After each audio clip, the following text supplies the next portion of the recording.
ఈ నెల 29న జరిగే చోలంగి అమావాస్య తీర్థానికి వచ్చే భక్తులకు ఎటువంటి అసౌకర్యం కలగకుండా చర్యలు తీసుకుంటున్నామని Kakinada MSNC EO endowment assistant commissioner Vijayalakshmi, Karapa MPDO Anupama తెలిపారు.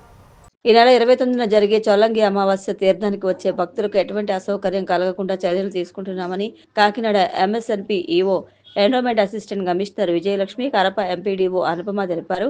కడప మండల ప్రజాపరిషత్ కార్యాలయంలో చోలంగి తీర్థ ఏర్పాట్ల ఎంపీడీఓ అనుపమ ఆధ్వర్యంలో వివిధ శాఖ అధికారులతో ప్రత్యేక సమావేశం నిర్వహించారు. ఈ సందర్భంగా పలు శాఖ అధికారులకు చోలంగి తీర్థం ఏర్పాట్లపై పలు సలహాలు, సూచనలు చేశారు. ఈ కార్యక్రమంలో ముఖ్యమైన ఘట్టం స్నానాలు ఆచరించడం, పుణ్య స్నానాలు ఆచరించి తర్వాత భగవంతుని దర్శించుకోవడం అనేది.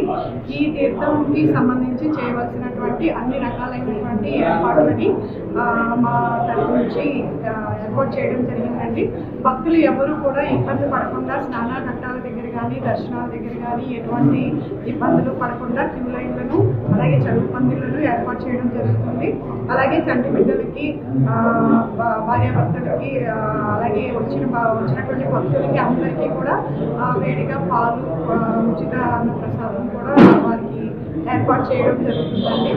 తర్వాత ట్రాఫిక్ని కూడా మనం ఇక్కడ నుంచి రెగ్యులర్గా వెళ్ళే వేలో కాకుండా ఆ రోజు తీర్థం పురస్కరించుకొని ట్రాఫిక్ని డైవర్ట్ చేయడం జరుగుతుంది.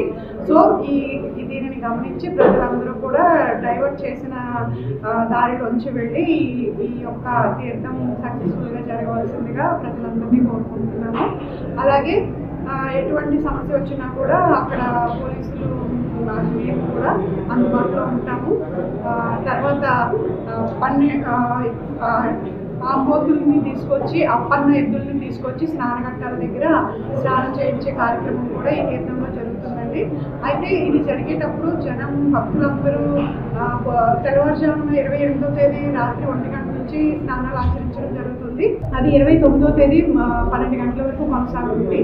ఆ టైంలో భక్తులు రద్దీగా ఉన్న టైంలో ఈ అప్పన్న ఎద్దుల్ని ప్రవేశపెట్టడం వల్ల అక్కడ కొంచెం ఇబ్బంది తలెత్తే అవకాశం ఉంటుంది. కాబట్టి అప్పన్న ఎద్దుల్ని తీసుకొచ్చే భక్తులు అందరూ కూడా 12 దాటిన తర్వాత తీసుకొచ్చి తీర్థంలో స్నానాలు చేయించవలసిందిగా మిమ్మల్ని కోరుకుంటున్నాము.